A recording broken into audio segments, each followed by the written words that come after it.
Okay, so let me mute the mic real quick.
Hey everyone, let us know if you can hear us, okay? And please share. We're going to be getting started really soon.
You're the one I need, you're the only one I see.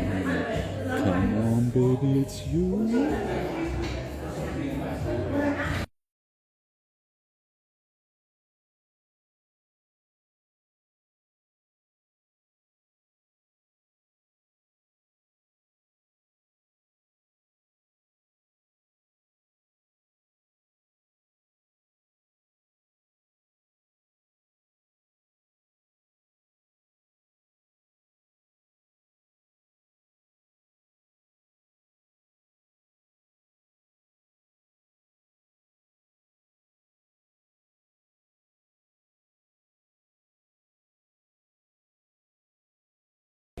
Hi everyone, if you can hear us, put Y or yes in the comments if you can hear us. Share with your friends. We're going to be getting started really soon, okay?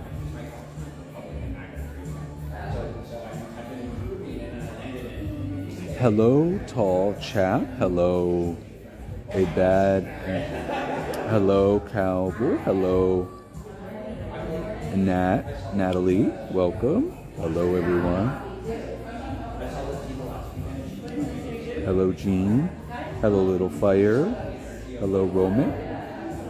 Hello.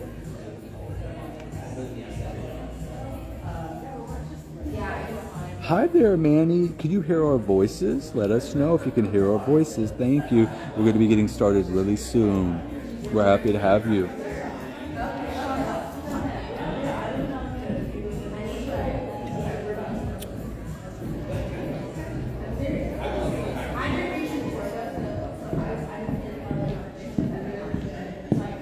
Thank you, y'all, for watching.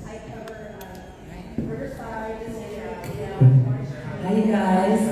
Thank you guys all so much for coming out to the Oakland Mayoral LGBTQ plus forum. We're going to get started shortly, so if we could ask everyone to please move up a little closer, just so we can get cozy.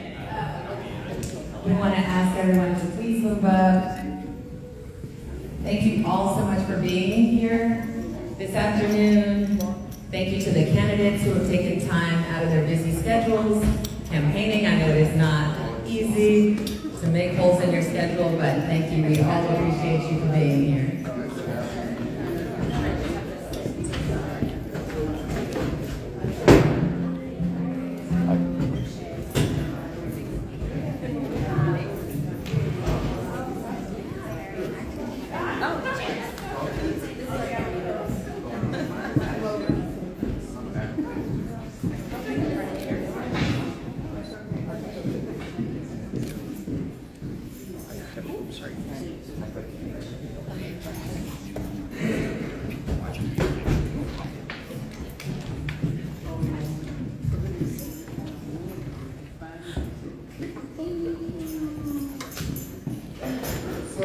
Good evening, everyone. Can you hear me? Yes. My name is Jeffrey Myers. I'm the co-founder of the Oakland Lgbtq Center. Yes. The president.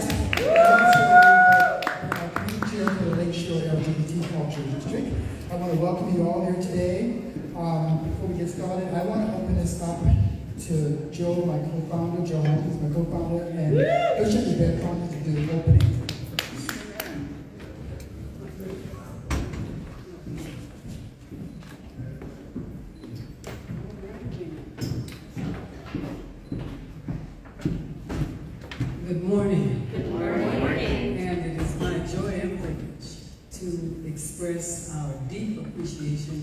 opportunity to have this conversation today.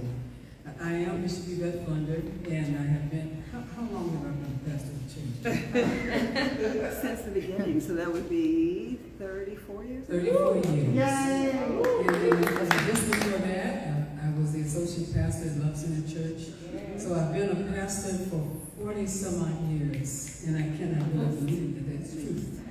And simultaneously, the beauty of it was that when I came into the work of being a pastor, in the heat of the AIDS epidemic.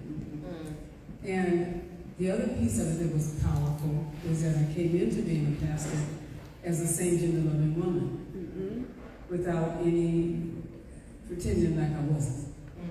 You know anything about church? Anybody know where you're from? Yes. Okay, so I'm very sure. Yes.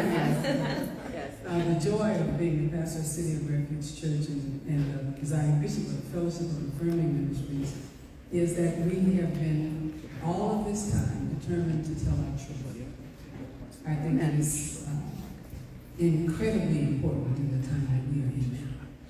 And that we are looking toward our folks who are running for office to be clearly and specifically a part of what happens in the LGBTQI community. We also know we're under a whole new banner of junk. I have another word. It's 4 letters, but I tried very hard not to use it in certain situations. But I believe that we are prepared. And I think what has prepared us is that we've been through the water and the flood and the fire already. And my hope is that we'll hear from our folks who are giving some thought to what needs to happen in this particular city at this particular time, because we are much needed. And this time on the front. No more closets, no more shadows, no more church line. Nobody to nobody. But we're going to move from that and start with the idea of self-care, but also to look for people to give us the kind of leadership that will speak loudly for the Bay Area, loudly for California, loudly for people who are in the LGBTQI reality. Very concerned for our trans community, deeply concerned for gender non-conforming folks that are out there right now. No more suicides. No more suicides. And there are a lot of ways to die. Sure. I mean that physically, emotionally, spiritually. So we welcome you to be a part of City of Refuge. Where you are, we own this. I want to say that, not because I'm trying to suggest that makes us powerful, but I am saying it because we can own things. We can own things. We can own things because we're brilliant, for heaven's sake. And there's so much more that we can do, and then we can combine things. And then we can speak to our folks who are our friends and our colleagues who are a part of what needs to happen in terms of who takes the positions to connect us with the city, to connect us with the state, to connect us with the federal government, and the federal government, which is currently lost its entire mind. Got it. So it's our time. And I want you to feel as strong as I am feeling for you. And I want you to feel as strong as we need to be in the time that we are in. Let's get this done.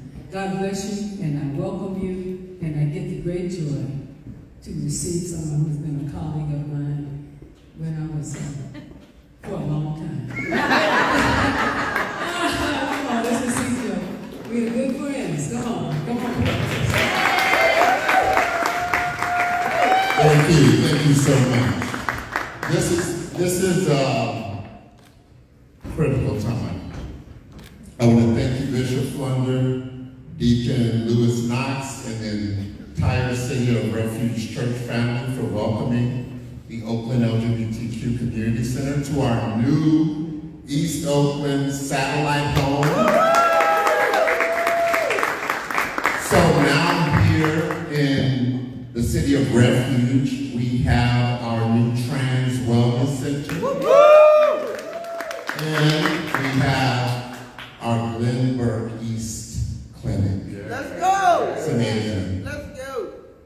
Thank you to the Center's outstanding board of directors, the LGBTQ Cultural District Committee, and the East Bay Stonewall Democratic Club for helping to pull this together. Amen. I also want to thank the mayoral candidates for being brave.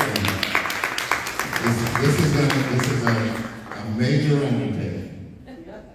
And this is actually our second mayoral forum for the center, and undoubtedly the most important. Nationally, LGBTQ people are being directly attacked by the Trump administration. The president wasted no time to declare that only two genders exist. The Trump administration then scrubbed LGBTQ from the Centers for Disease Control's website and announced the instant termination of support for scores of LGBTQI organizations and made trans and non-binary people public enemy number one. The White House policy agenda has already dealt a staggering blow to LGBTQ plus progress and to the health and wellness of our community. In November 2024, Alameda County Public Health Department released their first ever comprehensive needs assessment of the LGBTQ community. The assessment exposed disparities in poverty, housing, and other structural drivers of health among LGBTQ people, particularly in queer and trans communities of color. The report showed that overall, LGBTQ residents experience discrimination, bullying, and violence at much higher rates than non-LGBTQ residents, and our overall health and mental health status is worse. In every category, from youth to elders, the results show a community struggling to cope with years of intersectional harm caused by homophobia, transphobia, racism, bias, and severe neglect from local government. Recently, 2 members of the Oakland City Council attempted to end a much-needed, long-standing HIV state of emergency in the Black community without knowing the facts of the matter. After I was notified of this misinformed resolution, I sent a letter urging them to back off. This is just one example of how disconnected and unconcerned some local city leaders are about the issues affecting the LGBTQ community. For the record, according to the county's report, Black people make up approximately 10% of the county's population, but represent 37% of new HIV cases. Over the past 4 years, 100% of the people who have tested positive for HIV at the center's Glenburg Clinic were young Black queer men.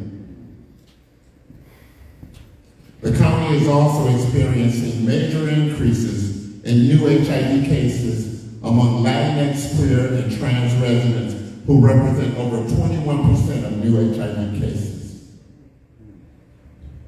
The Alameda County LGBTQ Health Needs Assessment data clearly shows that when viewed through the lens of the social determinants of health disparities within the LGBTQ community, particularly if you are trans, an elder, poor, Black, Latinx, a queer woman of color, or LGBTQ immigrant, we are experiencing a statewide, a citywide, and a countywide state of emergency. I really wanted to paint a picture for you all of what we as the Oakland LGBTQ Community Center work to do every day. And with these threats from the highest levels of government, it's going to be hard. Yeah. But as Bishop said, we will get through it, but we need help. We need help. So I'm going to turn it over to our mayoral candidates, and thank you, everyone. Mr. also like to Joe Hawkins, my co-founder, CEO, and Bishop Flunder. Thank you so much for being here and for your wise words. I just want to show a little recognition to some of the committee members who worked so hard behind the scenes to get this organized. George Smith, who's the chair of our political committee. If you hear, stand up. Sergio Adela, who's a board member and also a staunch advocate in the community, LGBT. Thank you, Sergio. Canal, can you stand up? Canal Pasu, who's the board secretary and also secretary for the cultural district. Jen Barello, who's representing Stonewall today. He also is on the cultural district committee. Brandon Arame, who's with the mayor's office and also on the cultural district committee. And Nicholas Clemente, who's our dynamic digital media and marketing manager right here with the camera in his hand. And I also like to recognize lay pastor Marilyn Fowler. Thank you so much for all the work you've done helping us. And also deacon and associates manager Louis Knox. Thank you, Louis, for all you've done. So I turn this over to our moderators, and turn it over to Christy and Catherine. All right, thank you all so much once again for being here. We appreciate your help this afternoon in providing a safe space and questions and an opportunity for these candidates to answer. So the way the forum is going to work today is we are going to give each candidate an opportunity to introduce themselves and also tell a little bit about their mission for what they have in mind for leading Oakland, specifically targeting and helping the LGBTQ plus community here. You'll have 5 minutes for your opening statement, and then Catherine and I will offer questions. Each candidate will have about 3 minutes to answer each question, so we can get to audience questions at the end. You will have an opportunity to ask questions. We ask that you keep those brief and as questions. So if you have a specific question to ask, you will have an opportunity to do that later. So just keep track of what you'd like to ask, and we'll try and get things moving. But first things first, we'll go ahead and start with Suze, since you're right here on the left. Your opening statement, and her pronouns are she and her. Thank you. Great, thanks everyone, and thanks so much for inviting me. It's my honor to be here and to be a part of this forum. So my name is Suze Robinson. And I have been at the intersection of business and public policy since 2009, working for the Bay Area Council. You know, I've actually worked for every sector. I spent 5 years working for a big corporation in a billion-dollar sales industry. I've worked for startups, I've worked nonprofit. I was the chair of an LGBTQ plus organization, Healing Waters, who also integrates with addiction recovery services for 2 years.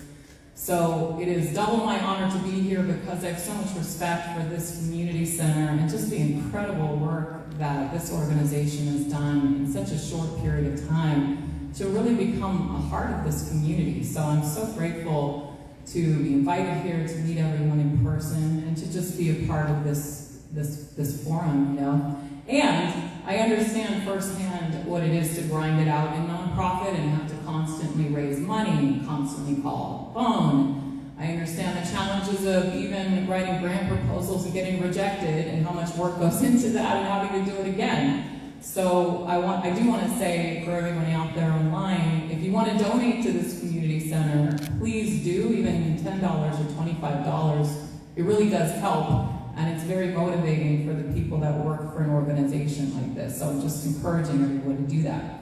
So why am I running for office? You know, I've been nominated by my neighbors and community members because of crime and violence. It's gotten extreme. We have had a live gun battle up our street. We have had a beloved community store that was crashed into by a stolen car. It's a family-owned business, so it's devastating to us. We all know each other, you know, so when something happens to one, it happens to all. And people become afraid, you know, having stripped vehicles dumped on the side of our road, digging bullets out of your house, and even just running for office and talking to so many people in Oakland who know the difference between handgun fire, machine gun fire, and fireworks. We shouldn't know that, you know? I mean, we're living in a war zone in this city. We should not know that, okay? This is not normal. So I am running on a public safety platform. And I've been involved in public safety since 2017 when there was a traumatic event in my community and someone was actually murdered, and my entire community was pretty devastated by that. And that's really when I got involved in public safety and community policing. It's kind of like there's a time before something happens and there's a time of your life after that. And I was never the same after that day because it was very traumatic. So I've been involved in, I've been involved in community policing since 2017. Sorry to get emotional about it, but I'm sure a lot of you also understand. So I believe in community policing very powerfully, and it's the power of our community and police to work together lockstep, hand in hand. I have a lot of concerns about that, which I hope we'll get into later, about community policing being canceled in Oakland right now for various reasons. So I look forward to talking about that. I have concerns about our police department and some real, the fact that our officers are not doing their jobs and that we do not have enough police officers in Oakland. But I also understand that police is a trigger for some people in this city. And we have work to do at a deeper level versus just adding officers and correcting cultural breakdown in the department. We have work to do on healing this community when it comes to police and community working together and dealing with the trigger points that cause people to erupt in anger. And we can't get below that to the issues here that we need to solve at a deeper level in Oakland. So we've got to work together to move that anger and those triggers out of the way. And I'm also running on business and economy. I've spent a lot of my life in that world. I talked to someone today about arts and culture and how to monetize that. I hope we can talk about that later. And I'm running on the homelessness platform. We have an incredible opportunity in this city to end unsheltered homelessness in 3 years in Oakland. I look forward to talking about that. It's a real project, it's a fundable project, and it's happening right now. And I really hope to talk about that later. So again, thank you so much to this community center, from my heart to yours. Everything you have done for Oakland, being a heart of this community. It's so powerful to see how in such a short time you have made the most incredible change happen. So thank you, from my heart to yours. Thank you. Thank you, Suze Robinson. Next we'll hear from Loren Taylor. 5 minutes. Good afternoon, everyone. Good afternoon. Good afternoon. Thank you. All right, we've got a little bit of a lively engagement here. And let's bring that energy, because that's what we're going to need moving forward over the next 4 years. Before getting started, I have to acknowledge that it is outrageous, the attacks that are being hurled at us, at our community, and specifically the LGBTQ community from DC, from the Trump administration. It is heartbreaking to see the pain inflicted on so many people. And so I wanted to acknowledge that these are unprecedented times. And in these unprecedented times, yes, we absolutely have to come together more. Unity is not enough. We have to turn that unity into action and make sure that we're delivering results, holding to our values and delivering on those. And that's what I look forward to doing in Oakland. I recognize that when we talk about public safety, which is the priority for a majority of Oaklanders, the trans community is disproportionately impacted. I believe 4 times more likely to be a victim of violent crime than the rest of our community, and that is unacceptable. In my administration, we will be sure to protect all of our neighbors, all of our residents, and make sure that that core job of our city, to give everyone a safe space, sanctuary within our boundaries, our borders, is effective. As the District 6 council member, for 4 years, I was able to improve safety in my district. While I was in office, we reduced violent crime by 8% when the rest of the city increased. That was working directly with our police department, with the city, and the community, all while we led efforts to reimagine what public safety could and should be in those relationships with law enforcement. That's what I look forward to continuing to do as mayor, building on the experience, the track record, the on-the-ground experience that I have, that's basically well-earned and will push us forward. I am an engineer. I am, yes, a father raising fourth-generation Oaklanders right here. Former council member, a professional problem solver. Right now, what Oakland needs is someone who can roll up sleeves and fix the problems that we have. It's my experience on the ground as a council member with Oakland. It's my experience outside of City Hall, advising Fortune 500 to Fortune 50 companies on how to grow, how to create more revenue and opportunities. And it's my experience working with many of you and so many others connected to the problems, the root causes, and how decisions being made in City Hall impact the lives of Oaklanders. These are unprecedented times. There's an urgency of the moment. 86,000 Oaklanders came together and said, we have to change our administration midstream because we can't wait another 2 years to figure it out and start to turn things around. As the only candidate in this race who has experience at the city, local level, driving real results, it's those receipts that I'm going to lean on when it comes to continuing to build partnerships, continuing to build relationships that move us forward in a meaningful way. So, my vision for Oakland, we will be the cleanest city. Every corner of our city will be what I call postcardable. We'll be happy to have a picture of every corner of our city as our postcard. We will be safe. Anyone will be able to walk anywhere in our city safely. We will be full of opportunities. Careers will be created, small businesses will be launched, and large businesses will be attracted so that they can bring jobs, bring revenue, and help us get past our $120 million structural deficit. I look forward to working with you, making this a reality. Thank you for the opportunity to be here, and thank you for what you do to uplift our city as the LGBTQ community. Thank you.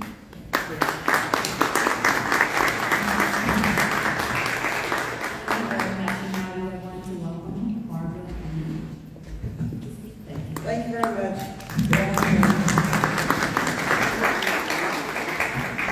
Let me thank the Oakland LGBTQ Community Center, the City of Refuge, Stonewall, East Bay Stonewall, and of course Bishop Flunder for inviting us all to be with you this afternoon. And to all of you, thank you very much for this. A couple of things I'd like to say. First of all, just for background and for context, for those of you who don't know me, I was born and raised in El Paso, Texas, and I share this story oftentimes with the community, with the LGBTQ plus and trans community.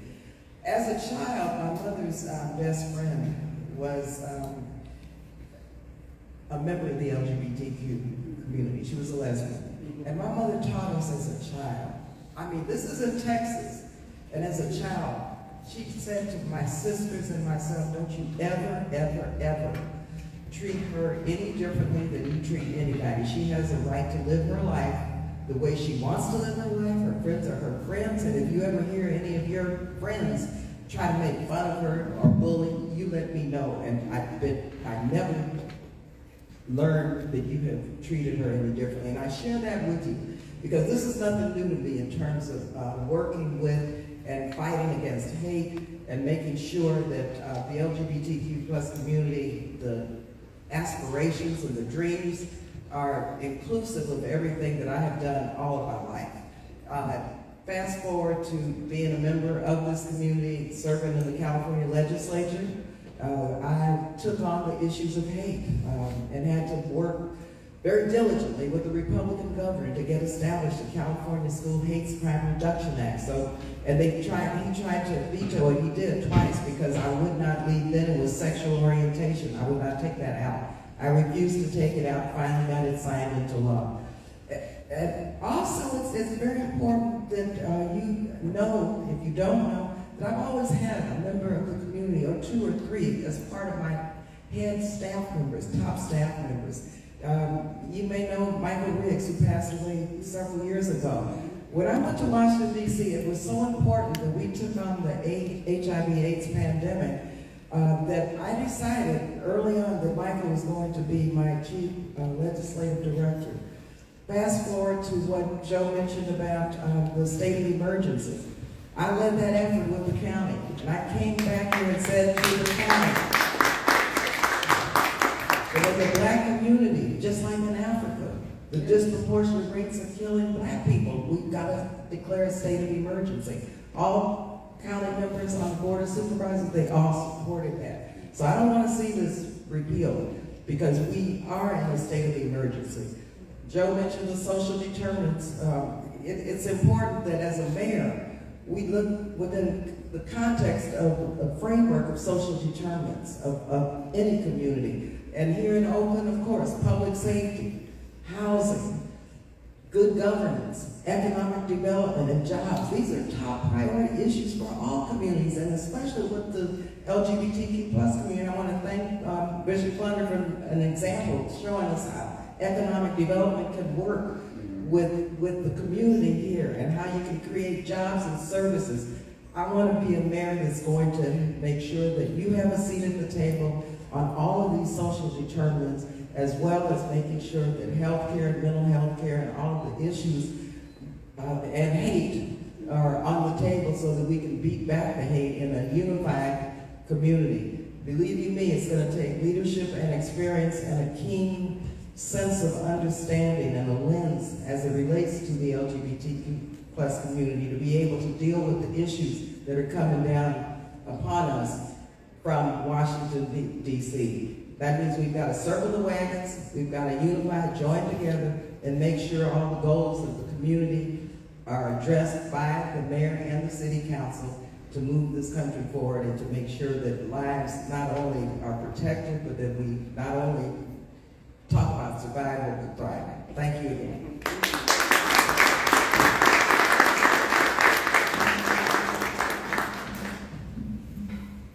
All right, we're going to start with the questions now. Once again, just a quick reminder, we'd like to ask all the candidates to please keep your responses to less than 3 minutes. Sergio will be keeping time, and Catherine is going to start with the first question. Okay, so hello everyone, I'm Catherine Mitchell, I'm from Mitchell's Transport, and I will be asking you first questions in a series of questions. So if we can respect one another and try not to interrupt. And so the first question is for the LGBTQ plus rights and community well-being. And so the first question is, under Trump's administration, are you seeing attacks on LGBTQ rights that right now you can enforce when you get in office? And again, including restrictions on gender-affirming care and rolling back protection in housing, healthcare, and education especially. What will you do as the mayor to ensure that Oakland retains a sanctuary for LGBTQ individuals, primarily, of course, trans and non-binary people who are being targeted at the federal level? And who would like to start?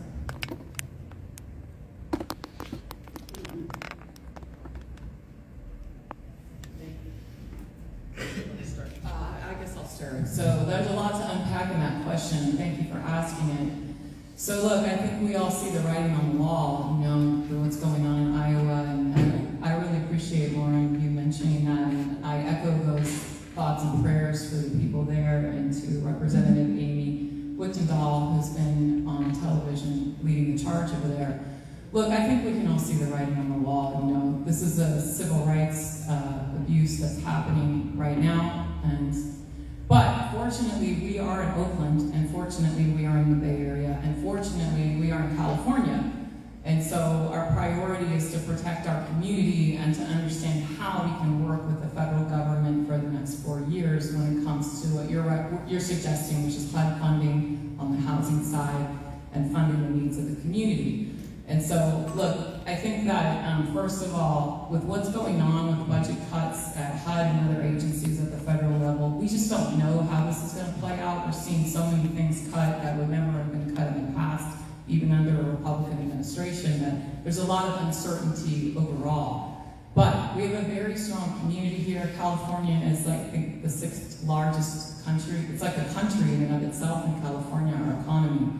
So we do have resources, and we do have an engaged state government that shored up resources to allocate to our community that we need to get ready to apply for. I mentioned earlier about the grant application process and about getting ready to really unify our community in that direction and understand how are we going to make it through this time, what our needs going to be, how can we secure state funding first and foremost, and then also how do we work with the federal government.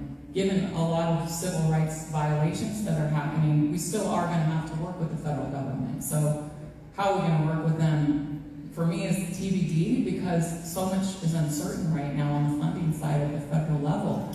Like they're cutting things that we would never think they would before. So we have to understand that better. And to Congresswoman Lee's point, we have to start getting in there with our contacts at that level and understand, hey, what's going on right now, okay? So hopefully that answers some of the questions.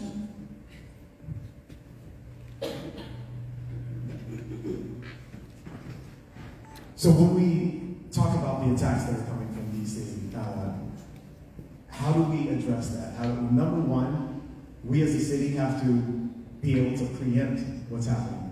That requires partnership with other cities, the county, the state, other jurisdictions that share our same values, and really work together. We're being hammered with the shock and awe of just the volume of things that have been hurled at us, and we as a city can't do this alone. I think that's the first thing. Similar to how when I've been in office, I have worked collaboratively in partnership with those at all levels, like when we had to band together to address COVID while I was in office, eliminating bureaucracy, working together like we hadn't before in order to drive solutions, keep community members safe. When we talk about housing, specifically, we know that our trans youth, 40% of the unhoused are trans youth, or have experienced violence, are on the precipice of continued homelessness. We have to be able to not only invest in housing solutions, but also enforce anti-discrimination laws. To date, we haven't been able to monitor all that's going on and partner with our city attorney's office and others to bring the supports that are needed. That is one thing I look forward to doing while in office.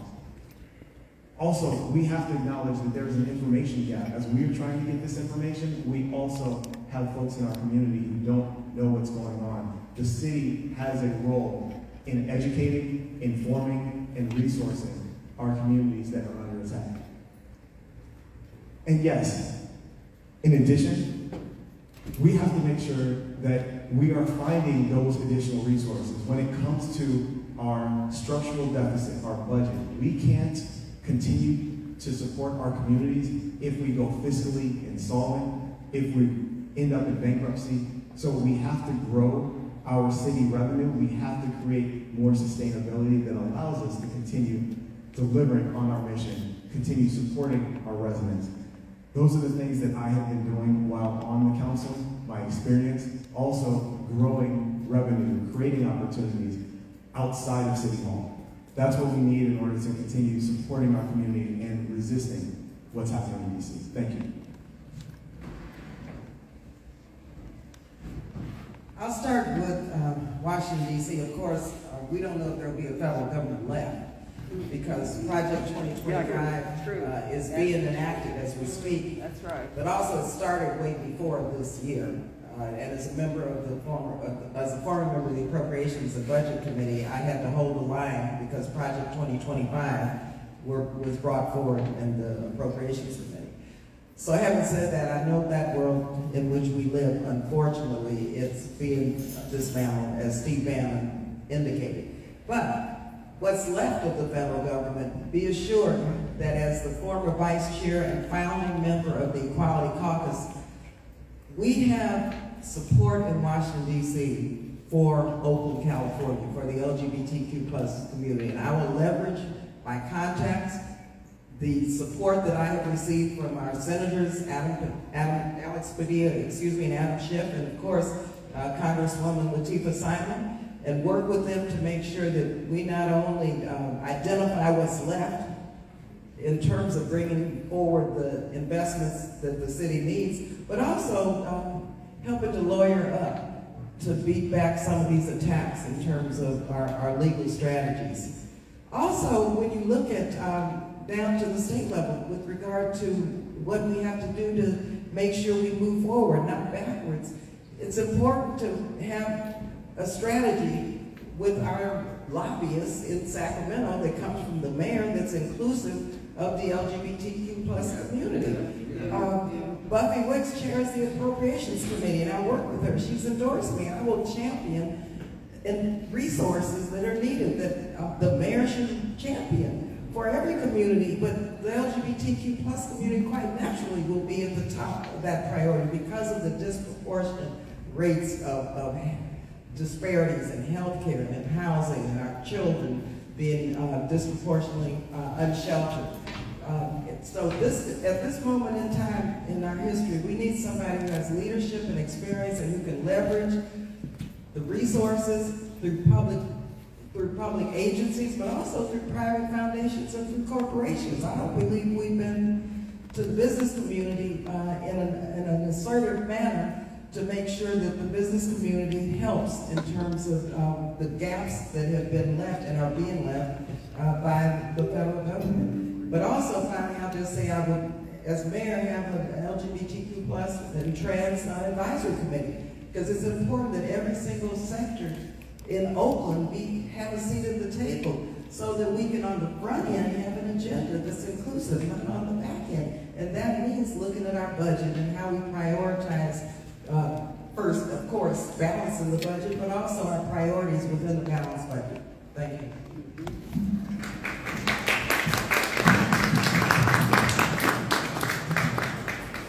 Thank you very much, and I do want to add that over 40% are all LGBTQ youth are unhoused. So not just trans, but overall. So I definitely want to add that. Thank you so much for bringing that up. And so now question number 2.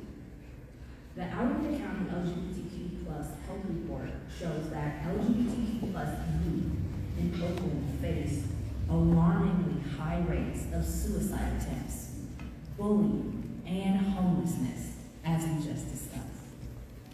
First, are you familiar with the report? And what specific policies will you implement to make our schools and communities safer and have different spaces that they will feel more comfortable in for the LGBTQ plus youth? And again, it is open for whoever would like to go first. I guess I'll jump in since we did this the last time. Well, look, this is a very serious issue, and the housing issue affects health because there is no good outcome for anyone to live unsheltered on the streets of this city. And the data is overwhelmingly clear on that. And so we have a huge population, 3,700 people unsheltered. That is not the homeless population, that's the unsheltered population. And we can't leave people on the streets. The longer they're on the streets, the more they get into the chronic homelessness category, where we're never going to get them out of this. And we have to come in, especially with homeless youth, and get them off the streets right away, because we have a big opportunity to get them out of homelessness and get them stabilized. The problem in Oakland is that our focus is on housing people, and it's not on exiting poverty issues or helping people get well. So we're holding ourselves accountable for the wrong things. We're tracking putting people in a house and exiting homelessness. We're not tracking exits of poverty. And I'm very concerned about that because we don't have a sustainable system if we're not helping people get well and get out of poverty. So we've got to have an infrastructure in place that enables that. And certainly housing is a part of that infrastructure, but when we don't have enough money to build a housing unit for every person, and we're leaving people on the streets waiting to win the homeless permanent supportive housing lottery, this is not going to work. So, we have a plan going right now to build a campus environment, which hopefully we will talk about later. But other than that, we have have support systems in place here at OUSD with the Rainbow Club. We have to continue to focus on suicide helplines and all the things the community center's been involved in. And we have to communicate the problem here too, because I think we're under communicating the deeper roots of the problems for the LGBTQ plus community. Our issues are being hijacked on the national scene and become red meat for the fodder for extremists on both sides. And the deeper roots of the problems that our youth are facing are being swept away. And it's important and critical for our entire community to understand the seriousness of these problems, especially when it comes to suicide, gender dysmorphia. People don't understand these issues, and they have to understand the issues, because that gets us to the solution side of it, right? If we're just talking about this extremism going on, people aren't understanding this, and I think it's really critical for us to get that out there so that we can get the revenue that's required to address the health side of this, right? We've got to get support to address these issues. So more visibility with our advocates who've been through this and who can speak to the issues that they face and that can engage the public in this.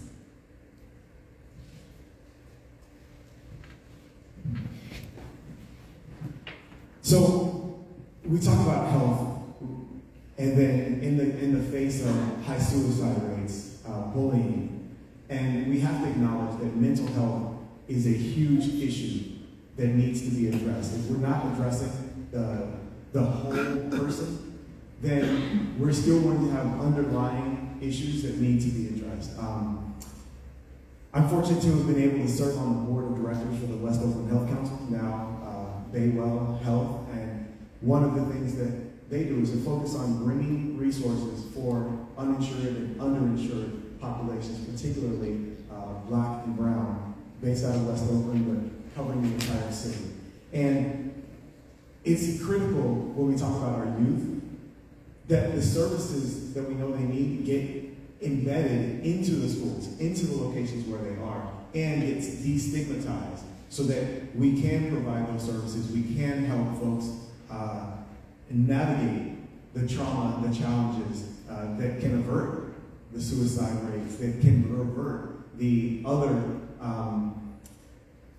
overall health issues that we're trying to address. When I was on the council, I brought forward a resolution to demand that the county do better with mental health because they're the ones who were funded for that.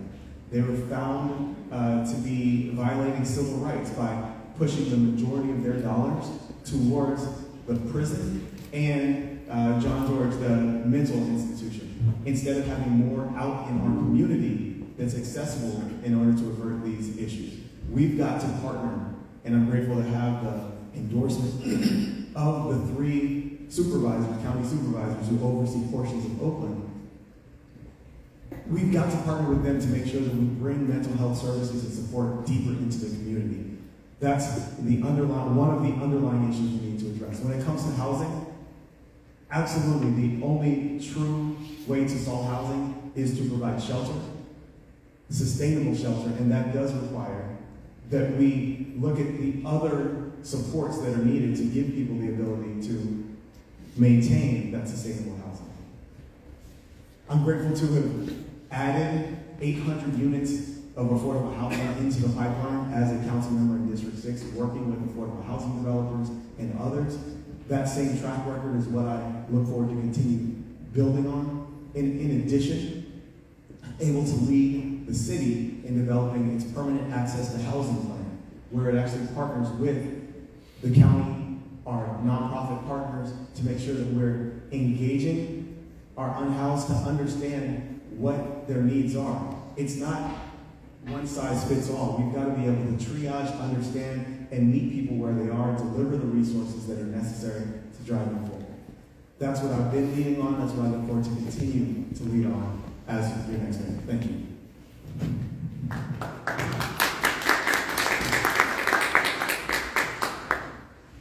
I have historically brought in revenue resources from not only the state of California when I was in the state legislature, but most recently from the federal government for housing for our young people, for the LGBTQ plus community in terms of housing, in terms of health care, mental health care. A couple of things things I want to mention in terms of suicide of our young LGBTQ plus community members who are young people. We've got to, and my background is mental health. I have an MSW. I formed a community mental health center when I was in graduate school.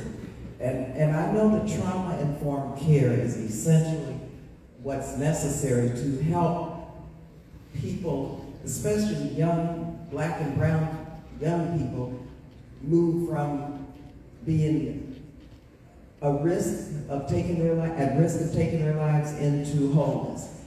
Suicide prevention is a key part of this. We need to have a strategy within the city that's going to highlight how we do outreach and how we put resources into suicide prevention. Unfortunately, we don't have the budget that is doing that right now, and we need to make sure that we have a mayor who's going to find additional revenue from outside sources for suicide prevention, for trauma-informed care, create more affordable housing, prevent evictions, and make sure that the mental health care and the supportive services are there if, in fact, the unfortunate moral disgrace of having children unsheltered ends up being a fact of their lives. So we have to prevent this from happening on the front end. At the same time, have the resources there to help heal these young people through a specific model of treatment, not just any counseling, not just any type of therapy, but trauma-informed care, moving to transitional housing, supportive services, housing, and then helping a young person move on with their life, whether it's job training, whether it's helping them get back into school, or whether it's helping them find a job for them. Thank you. Thank you, Congresswoman Lee.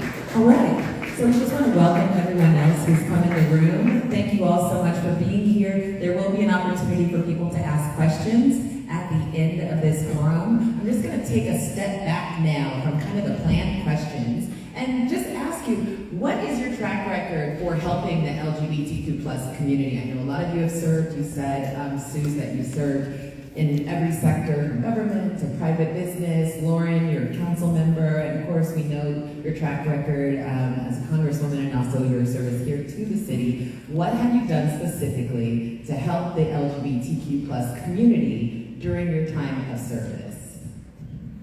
And we'll go ahead and start with Loren Taylor. Great. When it comes to supporting the community, I think number one that we need to focus on is representation. It's great to be an ally, and I'm proud to have been an ally of the community, but we need to create opportunities for folks from the community to be able to represent, to help be at the decision-making table. And so I have advocated, supported, and encouraged many from the LGBTQ community to run for office, supported them in running for office here locally, and guiding that effort. So that's one, is creating those opportunities, also elevating many to boards, commissions, or other leadership roles. I think we also, on the council, there were opportunities for us to improve how we model what needs to happen outside. So happy to have been an author, co-author on how we change our internal structure and infrastructure to eliminate or bring more gender-neutral language into City Hall, into all of our policies, our administrative documentation, and elevating that on the charter for residents to vote on and approve, so that we could signal where we believe the entire, not just city, but the country should go. In addition, being able to partner with folks on the ground, making sure that as we center our funding, our programming, that we create specific targets and goals and driving our partners to center the LGBTQ community in those program services, as we're creating housing opportunities, as we're supporting youth getting summer jobs, getting other opportunities, really how we move forward, how we are inclusive. That's a critical part as well that I'm happy to have been able to lead on. And as I mentioned earlier, being a part of the West Oakland Health Council, being a part of other health organizations, making sure that we are singularly focused on supporting those needs where the trans, the LGBTQ community are disproportionately impacted. Thank you. Thank you so much. Congresswoman Lee? Please. Well, as I mentioned earlier, I always make sure that a member from the LGBTQ plus community was on my staff in key positions. Also, I led the effort in Sacramento, of course, on needle exchange. I have led the effort in Washington, D.C. with Congresswoman Maxine Waters on the Minority AIDS Initiative to make sure that we were able to get a designated, targeted funding stream for the community. And of course, I led with President Bush on the PEPFAR designation. We've saved 25 million lives around the world, including in Africa. I had to work with unlikely allies, and I have done that over the years with the LGBTQ plus community, whether Democrat or Republican, with the Global Fund. When you look at, I remember the DNC, I've made sure that my appointees work from the community all the time, because it's important that while we're part, this is Oakland, we have a voice and should have a voice because we've led on so many of these issues at the national level, and we have set the trend and the policies coming from Oakland, California. When you look at HOPWA, I mentioned I was on the Appropriations Committee. I led the effort to fund housing for people living with AIDS. That was my initiative.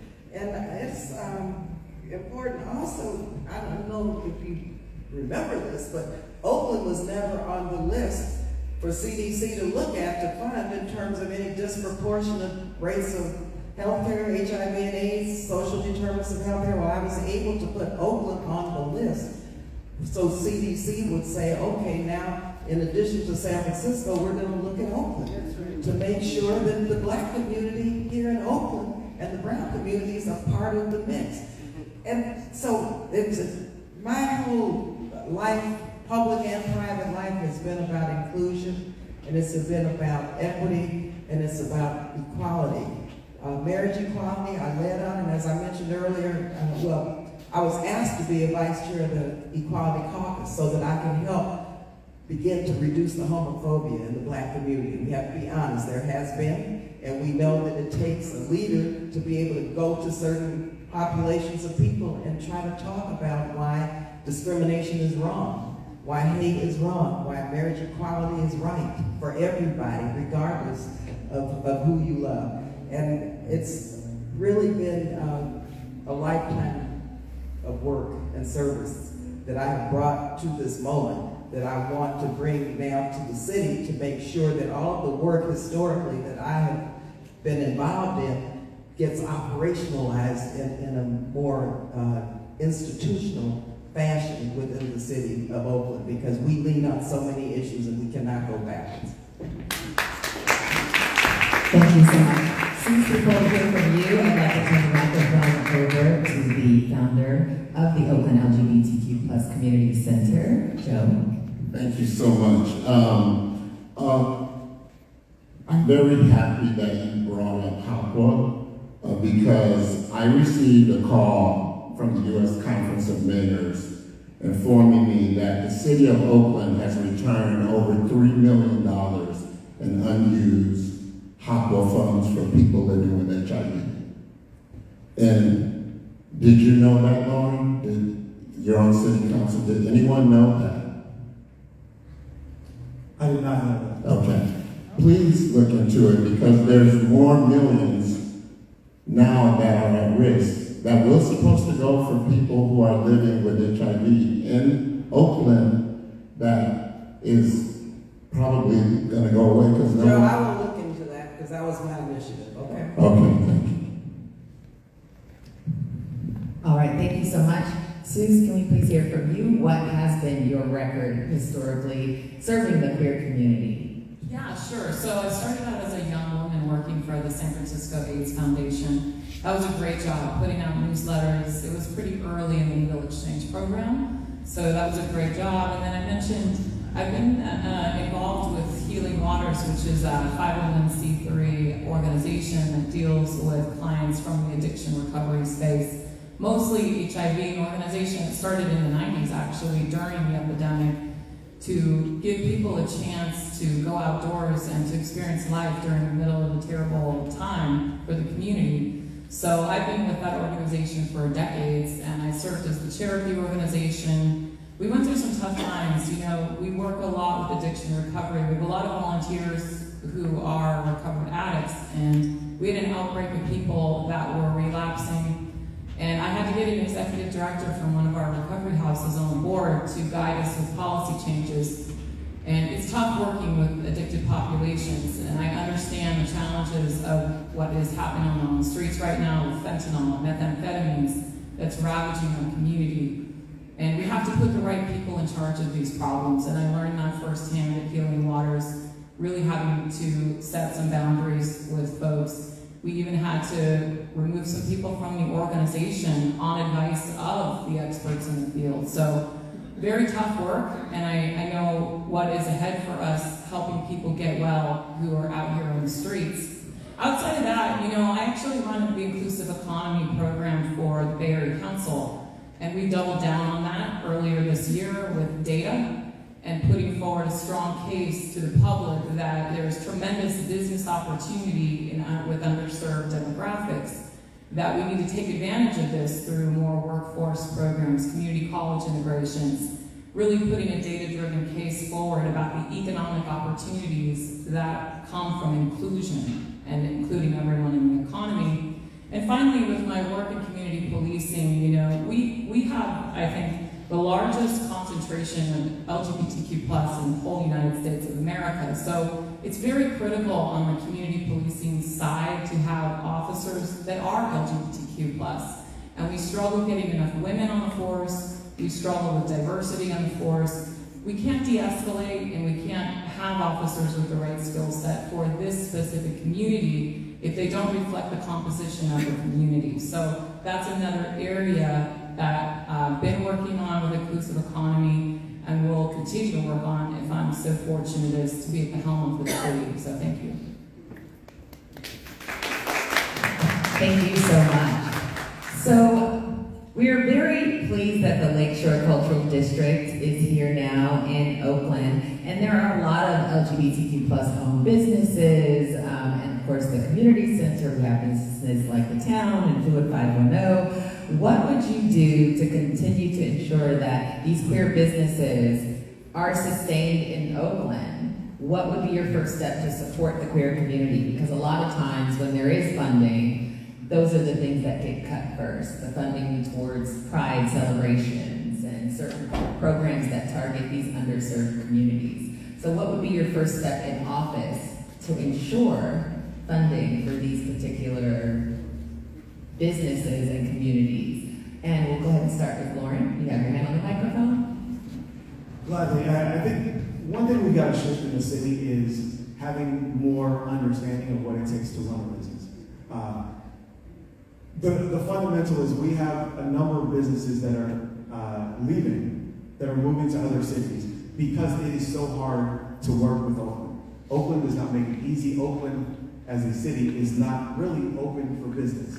Number one, we have to make sure that we are having dedicated concierge service for our business community in a way that allows them to better navigate City Hall, the bureaucracy, quickly get through the process so that they can be on their way, start making more money, eliminate the costs of all of this bureaucracy. Two, we've got to change the frame. Our LGBTQ community is a core part of how we bring in revenue for the city. When we talk about restoring, addressing the budget deficit and other things, people come to Oakland because of our culture. People come to Oakland because we are inclusive. It feels good to come and be a part of us. And the LGBTQ community is a core part of that. There is revenue that gets created. There is vibrancy that gets created. We've got to lean into that more and understand the true value proposition of those investments. We also have to look at, as we talk about getting City Hall open for business, How do we address that? Well, one of my proposals as mayor is to reduce the business license tax for businesses that are making $1.5 million or less in revenue, so that they have a better shot at transforming and growing into larger businesses. Our LGBTQ community, a lot of small businesses could certainly benefit from that as well as they seek to grow and expand and attract more activity. It looks like I still have one more time. Yeah. So the other thing when it comes to the supporting our business community, we have to look at how we do business and how we partner to help bring more revenue. If we understand what the drivers are for their business growth, for the opportunities for creating more jobs, then we will be able to help them grow, attract more customers, go out and collectively advertise to draw more business from outside of our city, more investment and more revenue. Being hands-on as a mayor is what I intend to do. That's what I did when I started the ESO Ventures program, an entrepreneurship accelerator based in East Oakland, focused on supporting our under-resourced entrepreneurs, bringing $8 million from the state through an allocation to invest in those businesses with a revolving loan fund, that low interest or no interest loan fund. And so I look forward to similar projects, initiatives I am able to push forward as Oakland's mayor. Thank you. Thank you, Loren. Suze, will go for you. Same question. What is your plan to help support the LGBTQ plus businesses specifically as mayor? Yeah, so we're facing one of the worst commercial real estate collapses in history. I mean, it's akin to the 08-09 housing market collapse, and it's absolutely gutted this city. So number one is we have to fill up these empty office buildings. We have to get people back here. So we're going to have to go out and get businesses. We're going to have a business competitiveness plan. I mean, I'm very frustrated right now because we don't even have a business plan in the city. It expired 5 years ago, and they're supposed to launch it in 2023. It's a 2023-2028 plan. I mean, I don't even know when Oakland's going to launch our business plan, okay? It takes you 5 years to launch a business plan. This is not acceptable. And it's not a surprise to me, being in the business community, that this city is going broke. So we're going to have a business competitiveness plan, and we're going to have to stop the bleed here with other cities stealing our businesses. And I think the LGBTQ plus community is one of the greatest assets we have to sell in the city. It's a very under-marketed asset for Oakland, and I really believe it's an opportunity for us to grow revenue exponentially in the city. I mean, there's incredible things happening in the Bay Area with our community. Walnut Creek has a new senior living area. I think it's called Rossmore. They are attracting people from New York, from all over the country who want a safe LGBTQ plus community to retire. We need to go out to that community and sell our city on them to come over here for their activities, to access our businesses. We have a huge LGBTQ plus community in the Bay Area. So this is a big business development opportunity for us. We can't just sit around and not have a strategy and a plan. And I plan to make this community a major centerpiece of our plan to increase revenue in the city. But look, we have to make deals with people, you know. We've got to prevent people's leases from expiring, and we have to make a deal and waive business taxes. We have a gross receipt tax here. We can go to new businesses and say, look, if your employees are here 4 days a week or 5 days a week in the downtown center, we'll waive your gross receipts tax 100%. And if it's 4 days a week, we'll waive it 50%. And we've got to leverage the funding we're giving to nonprofit organizations and get them back up in person, because they are not up in person either. And totally be focused on filling these empty office buildings, because it's going to impact the LGBTQ plus businesses, which are a lot of small businesses that count on that type of revenue. Thank you. As a former small business owner, let me say a couple of things in terms of making sure that queer businesses are sustained. First of all, we all know that much of the difficulty that small businesses are facing at this point is because of our public safety crisis. And so it's very important that we understand that we have got to execute, and we did pass Measure NN, but we have to execute a comprehensive public safety strategy where we're preventing crimes as part the overall policing strategy before they happen. And so working with ceasefire and other entities and the police department, that's one of the issues we have to understand intersects with sustaining queer businesses.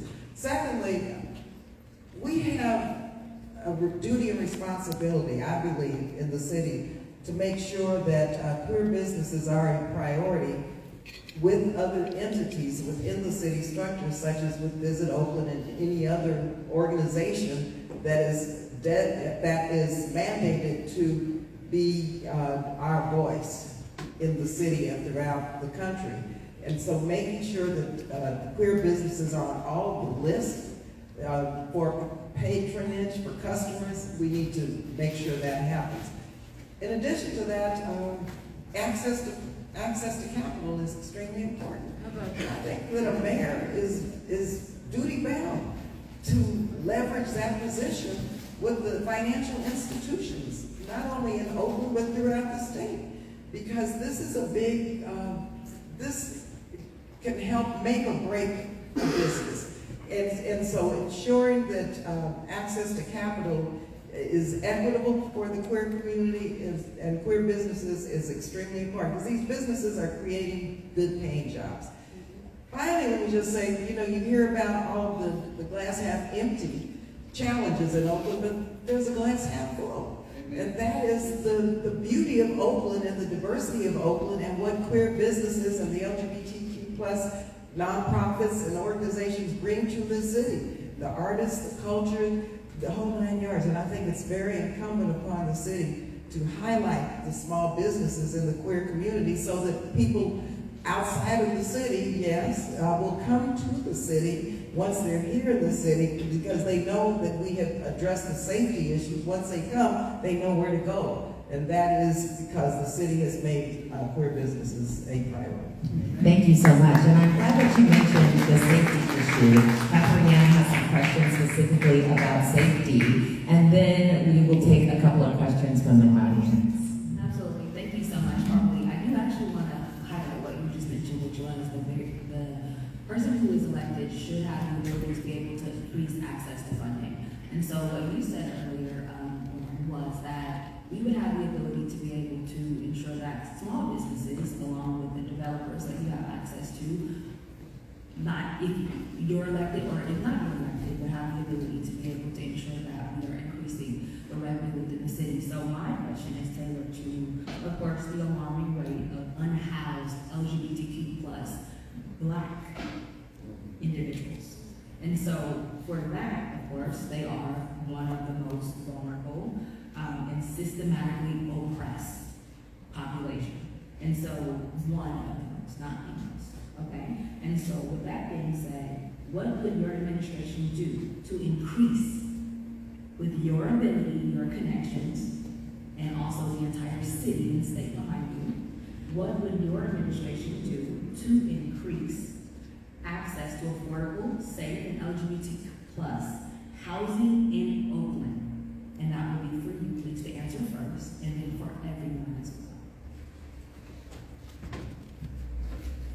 Absolutely. So, first of all, well, thank you for the question. Housing is a critical need for us across Oakland, but definitely our LGBTQ community, as we said earlier, the unhoused are 40% identify as LGBTQ. With that, number one, we have to increase the amount of housing in our city. Build housing at all affordability levels. And that requires that we not only bring funding to support that, but we also increase the speed at which these units can be developed.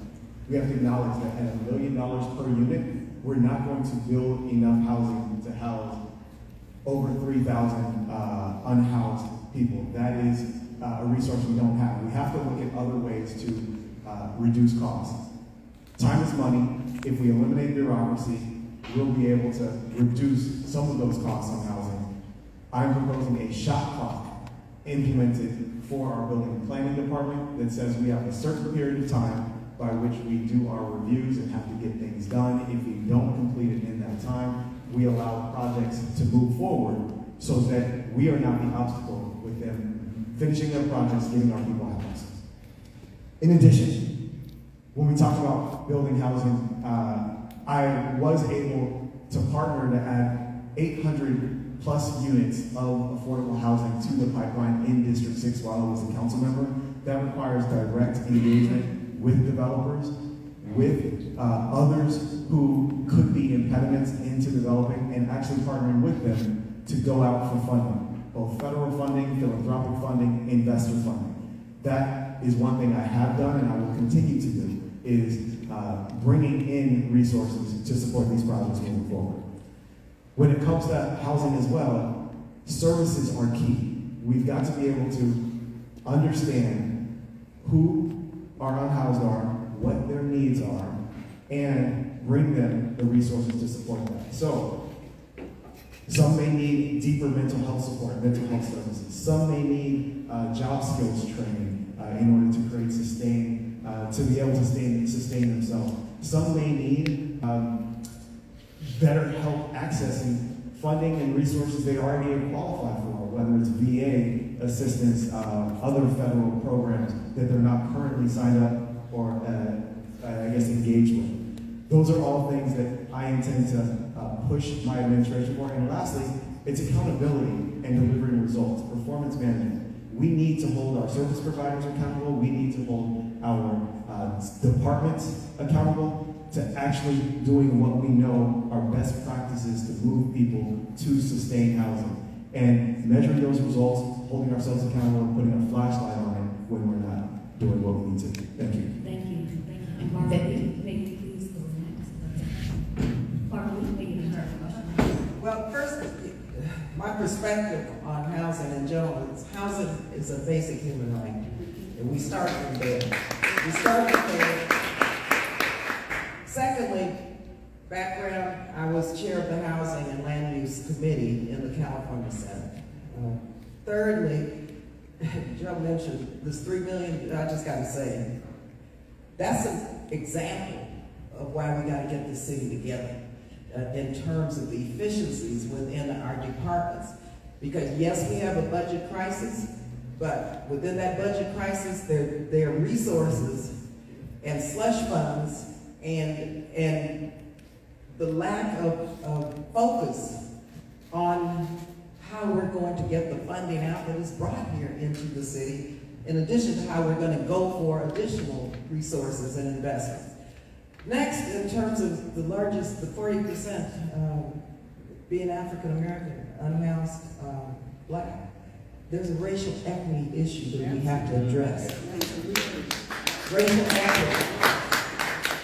And so if I were mayor, I'm going to have a lens of the queer community, a lens of young people, a lens of racial equity, a perspective that will help prioritize the investments in housing. Short term, we have a county lawsuit that has been settled, Measure W. I want to tell you a couple of things about Measure W. That was a long battle that was fought. Well, I want to have a seat at the table the moment that money is being allocated. I do have also 3 members of the Board of Supervisors who have endorsed me. And this county-city alliance and relationship hasn't been what it should be.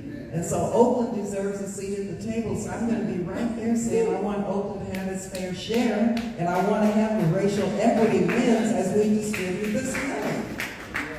And finally, I'll just say we need to build a more affordable housing, but we need more money, more investments to do that.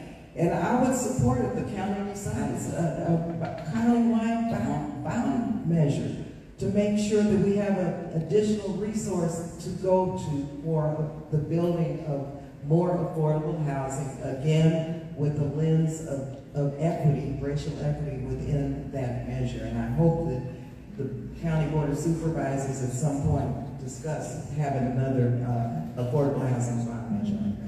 Thank you very much.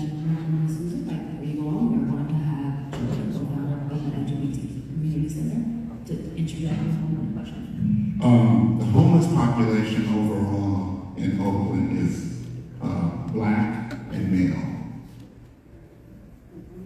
53% of unhoused residents are Black.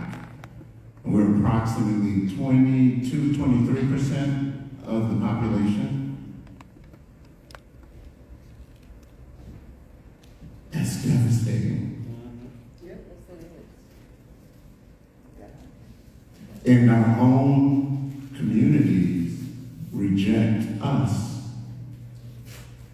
as Black people because we're LGBTQ, disproportionately pushing us into homelessness. I really want to see a city council that is not homophobic. I've seen it. I've seen county and city residents who are homophobic and transphobic. I've seen grants be observed through a lens of homophobia and transphobia and bias, racial bias, too. And just like I brought up about the HOPWA dollars, you know, typically people think of HOPWA dollars as AIDS dollars, as queer dollars. And so they don't pay attention. There's no oversight. And then we end up giving millions of dollars back to the federal government. And then, how do we know we won't ever see those dollars again with this new administration? It's frustrating to me as a Black queer man who created a community center to see how neglectful our city government has been. When city council says we're going to end the state of emergency, what is going on? Do you think we're just going to be quiet? We need a mayor that is hearing what I'm saying right now. Our house is on fire. And we need your help to put this fire out. And how would you put the fire out is a good question. And Suze, we'll go ahead. Yeah, so if I can answer the previous question. The previous question, yeah. So, but thank you for your comments because it hurts my heart hearing that. I mentioned I work on inclusive economy. I've seen the map of this city that was segregated by design in 1939 or something like that. So it's shocking to see that on paper that Oakland is a city that was designed to be segregated, putting Black and brown people on the worst land in the city. And in some ways, if I may be so bold as to say this, we're still doing it with affordable housing by some districts not building a proportionate share of affordable housing.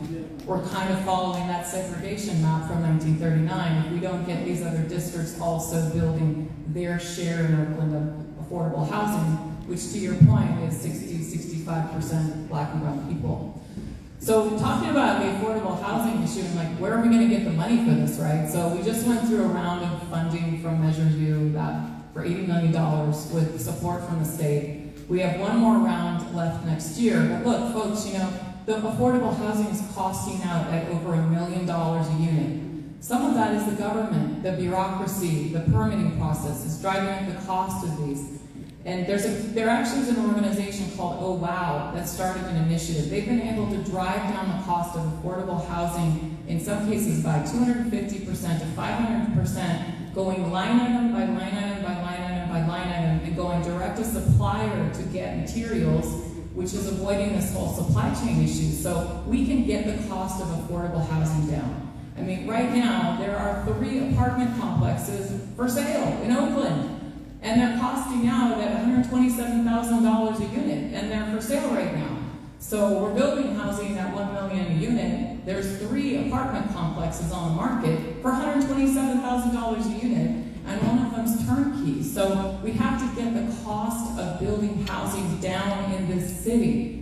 And, you know, secondly, in terms of funding, it's like Buffy Wicks has got a proposal for $10 billion.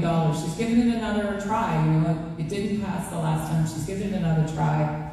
But overall, you know, we have to understand that we're behind on housing. We're 14 years behind on building housing due to the 08-09 market collapse. So we're playing catch up and it's not enough.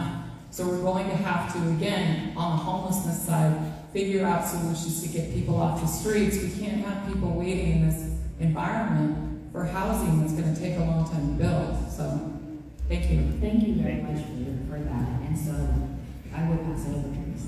Thank you, Catherine Ann. All right, so we are going to go ahead and get to some audience questions. I did have one come through specifically for Loren, and I'll go ahead and get started, and we'll have a microphone set up. We'll come to you, and we ask that you ask a question. We know that you might be passionate, and you might have an explanation of what you'd like to say, but we would just like a question. And if you don't have a question, we will stop you and just ask for the question. And the question, the first one that just came in via the web, Loren Taylor, you've attended rallies organized by Seneca Scott, who has been widely condemned for his homophobic rhetoric. During this time, you attended and then called his bigotry a distraction, but you never directly condemned it. And even now, what would you like to say about that? First of all, I completely condemn any homophobic or transphobic statements, comments, whether from Mr. Scott or anyone else, because they have no place within our city, our government. They don't reflect our values. Absolutely, I stand with our LGBTQ, our transgender community.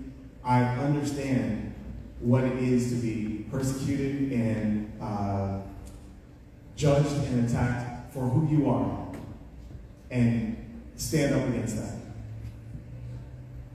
When we think about our community, the LGBTQ trans community, there is a disproportionate impact that we have: violence, homelessness, other quality of life factors, and that is unacceptable.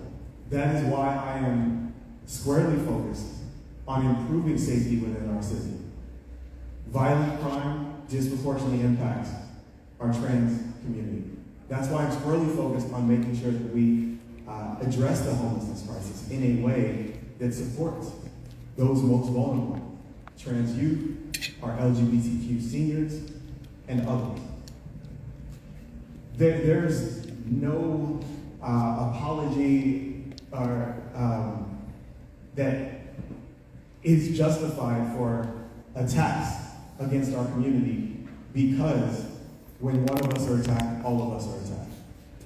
I will continue to stand for our community, with our community, against attacks from DC, against attacks locally as well.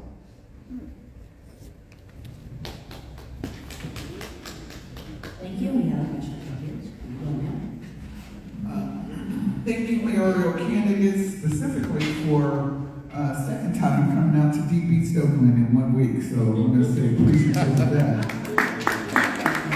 Once upon a time, the city of Oakland had a health commission amongst its many current commissions: Commission on Aging, Police Brutality Oversight, Police Oversight, Ethics Commissions, etc. But there was, in fact, a health commission. I served on it. It was disbanded. And the reasoning was because the city doesn't do any health-related work. We leave that up to Alameda County. But considering that we need a closer relationship around health, particularly to look at these disproportionate health disparities that exist throughout our community, my question is, would you be willing to reinstate a health commission for the city of Oakland? And we'll start with former Congresswoman Lee. Well, you know, I was looking at my first campaign brochure when I ran for the California Assembly, and my theme was working for a healthy community. Secondly, I think we need a health commission. We need a health commission, however, with the framework of, again, healthcare is a basic human right, and looking at the social determinants of healthcare. Because here in Oakland, California, like in so many other cities, we have all of the health disparities, And I think everyone saw this during COVID when I was able to target resources into community health centers, specifically for the LGBTQ plus community, as well as all of our Black and brown healthcare centers. But we also saw and know that it's housing, it's poverty, it's racism, it's food insecurity, it's lack of access to primary care. It's all of these, and these are healthcare issues which create a community that does not have access to communities which have wealth. And so yes, I think we need to establish or reestablish a health commission, but I think it needs to be a broader framework to look at the entire city and what healthy communities deserve. If we're going to make sure that people are going to be healthy personally with their personal health, we need to make sure that their environment and where they live, and that their air and their water, lead, and all of the other issues that we're dealing with here in Oakland are part of the health strategy that a health commission should look at.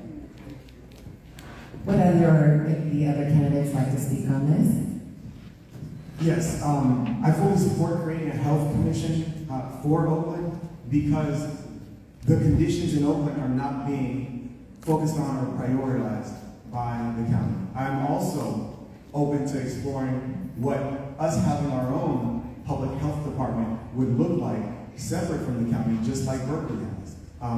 If we're not getting the attention and the focus that we need and deserve here within Oakland, when it comes to all of the intersectionality of influences of health, then we need to take the reins on our own and not keep begging and trying to borrow from the county to deliver.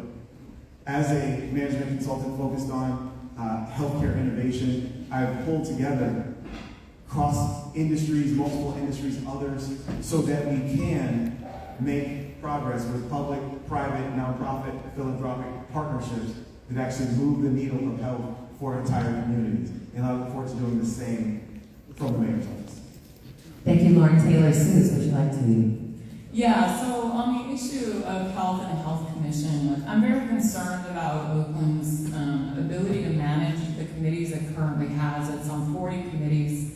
A lot of times these committees are getting decision-making dumped off onto them, which should actually live in the corner of elected officials. There's also an issue in Oakland with the city and the county needing to work better together as partners. This is something that is going to affect our health because the county is responsible for health and wellness. And there's a long history here of these entities being more competitive with one another than partners. And I think really, if we're going to improve the health of our communities, we have to go for the jugular here. We have to get down to brass tacks about why lead is in the water of our schools, why we have air quality issues in West Oakland, why, and is another committee going to get down to that? Or do we have relationship challenges between city and county? Are we working with our sister cities, I mean, it's not always about making another committee. Sometimes it's about fixing what's broken now so that we can actually drill down on that, because we already have a lot of committees and it's not making a difference in some of these areas. So my concern is that we actually identify what is going on at the roots of this and go after that full time instead of just another committee that may not end up resulting in what we're hoping for. Thank you so much. We have another question here. What's your name? Chantal. Oh, thank you. I appreciate it. So I am fire law enforcement from the District of Columbia, and I want to first say I appreciate everyone coming and joining us today. One thing I would like to note, respectfully, a lot of candidates run on a sweeping statement regarding public safety. So coming from probably one of the best progressive police departments in our country, I would like to ask all candidates today, what are the specific things that you would like to change in the police department? And if you can, please elaborate on that. Thank you. Great question. And we'll go ahead and start with former Congresswoman Lee. Sure. Within the police department, there are several things I would like to see. One is, of course, 70% of the budget is police and fire, public safety. We need to look at how those resources are being used. Overtime, okay, we need more police officers. Measure in call for 700. I think we need about 850. And we need more community policing. But specifically, I want to look at how that overtime, the overtime of the overtime, how that budget and where the transparency and efficiencies are. Because I believe specifically that once, and I would call for a forensic audit, which I have called for over and over, to see where our tax dollars are going. Police are hired to police. We can look at that budget and see if we can better use those resources so the police can be freed up to police. Using administrative staff, using technology to develop efficiencies that would allow for more investments in policing. This community, every community wants good policing and accountability. We still have, specifically the federal monitoring, there's still several tasks that are outstanding. Police accountability is extremely important, so why haven't those tasks been accomplished? Specifically, I want to know what we're spending $1.5 million, $2 million for a year on this federal monitor. Because if we haven't gotten it under control by now, we need to do that so that we can move on in terms of police accountability in this community. And so the police department is under a lot of stress and strain right now because they don't have enough officers. But we need to increase the policies and the strategy around ceasefire to make sure that the police are policing, but the crimes are being prevented by utilizing the strategies that ceasefire and macro, which is the mental health intervention, we need to strengthen that. And we need more investments in that, and we need more professionalizing the strategy around macro. And so that's what I believe, that's what voters voted for. Measure in, yes, they voted for that in November, but we need to implement it right away. Thank you so much. And Suze, can we please hear your response? Yeah, so look, our public safety has collapsed from the inside, I was there when our police chief said at a police commission meeting that the officers are not doing their jobs. And they're not doing their jobs because the culture has collapsed inside of OPD. It's a culture of fear, it's a toxic environment, and we have to understand, nobody likes to work in a toxic workplace. We're not going to retain police officers in this city. We're not going to attract top talent to Oakland if we have a cultural collapse in a toxic environment. So my philosophy is to put the problem in charge of the solution. And look, I've been around the block. Culture is a product of managers, and it's a product of the systems that are managing the department. They are responsible for the cultural collapse, so they need to be held accountable for fixing that cultural collapse. And we need to be all over this. This is why our public safety has collapsed. It's not just that we don't have enough officers, it's that the officers that we do have are not doing their jobs. So if we go out and invest in 100 more officers or 200 more officers, we may not see an impact of public safety in Oakland if we do not fix the cultural collapse on the inside of the department. This is incredibly serious. I greatly appreciate Chief Mitchell for stepping in front of the video camera and telling us what's going on. It does take courage to do that as a leader of the department, but we need to stay on this because it is absolutely at the heart of the collapse of our public safety in this city. Second of all, I agree with Loren. I agree that we need, and Congresswoman, I think you agree with more officers, that we need more officers in Oakland. We have to have the correct amount of officers. And finally, I want to say, I'm all about community policing. I've been out in this community. I mentioned it earlier. We have to heal in the city. We have to sit down with each other and have conversations about why the word police triggers people. I've had those conversations. Underneath that, if you can move the anger and the judgment out of the way, is this deeper thing where people want more than just combat-trained officers. They want officers who can integrate with our unique community. They want officers with certain skill sets. There are things underneath that is important for us to get to because we're swinging back and forth in this city. We're like, everyone hates the police and now we all want the police. And what I want is for us to solve this problem, and it's only going to happen if we come together, community, police, working together to get to what is really going on here. Because it affects all of us, ultimately. Thank you. And absolutely, I think I agree with a lot of what was said up here. We do have to come together and come up with a better approach, way of engaging between community and police. And that's what I started when we started the Reimagine Public Safety Task Force and brought more than 140 Oaklanders together from across ideological spectrum, from across the city, different demographics, in order to really wrestle with these tough challenges. We came up with a number of priorities, initiatives to move forward, to strengthen the relationship between police and community, to improve the efficiencies of the department, to drive for more prevention and less enforcement. And some of those have been implemented, and I'm grateful for that. Many others are in the queue. And so, as mayor, I will reinitiate the next phase of that process so that we can move forward with those recommendations. Specific things that I look forward to: one, improving the efficiencies of the department. We have two groups that are providing oversight of the department. There's the Internal Affairs Department within OPD, and we have the CPRB, Community Policing Review Board, that looks at the same incidents in parallel to see if they come up with the same answers. We need to quickly align, so we have one oversight committee, primarily the CPRB, that is underneath the police commission. Two, we need to address the pursuit policy. Right now, criminals believe that they can get away with anything in our city, and that's why you have a lot of folks coming from out of town. That's why we have people driving into grocery stores and liquor stores, stealing ATMs and bottles of liquor.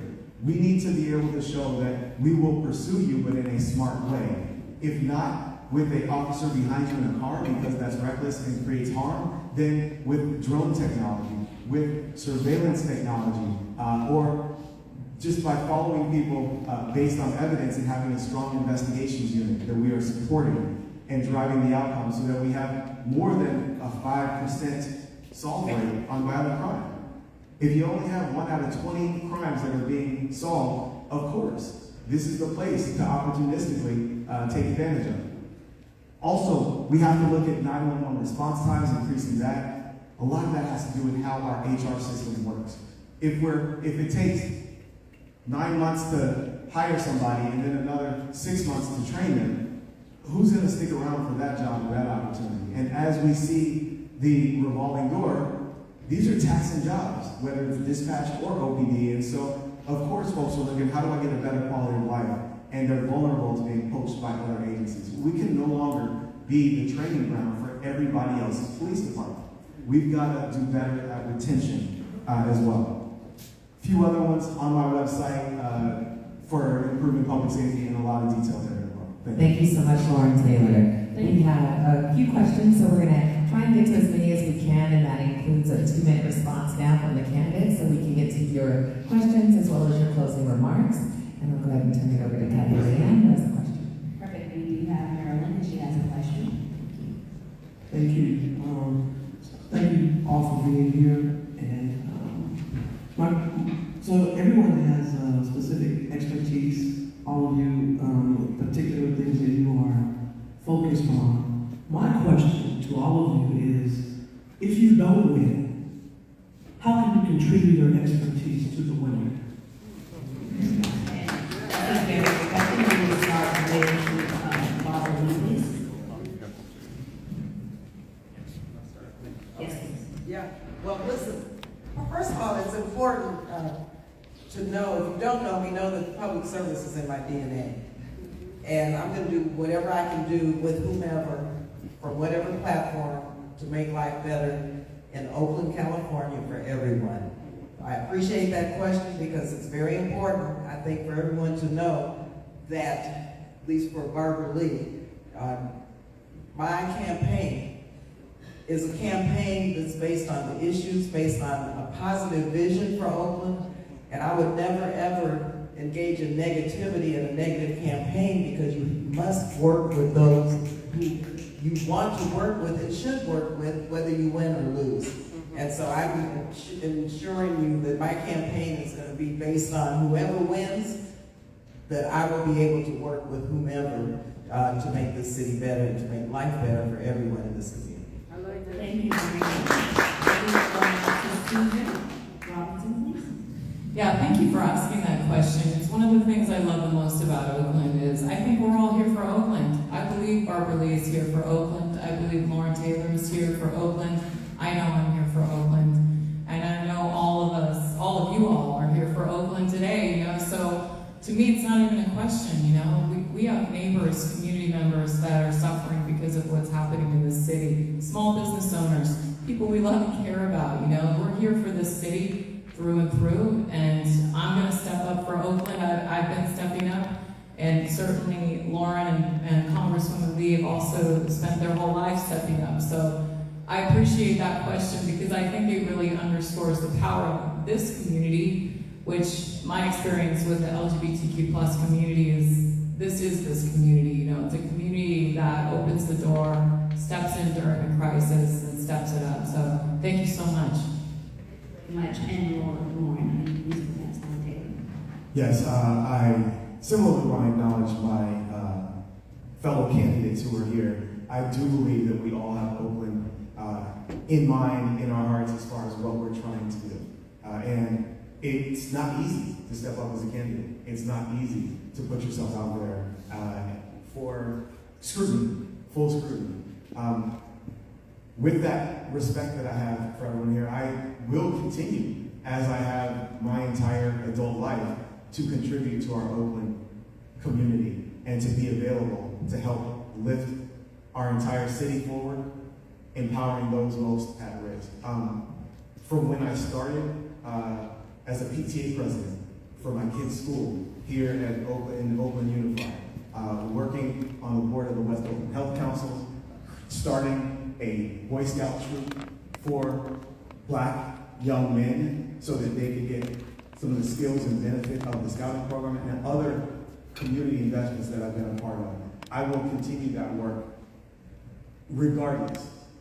And I look forward to leveraging my skills, hopefully as your mayor, but as a continued public servant right here in our city as we move forward.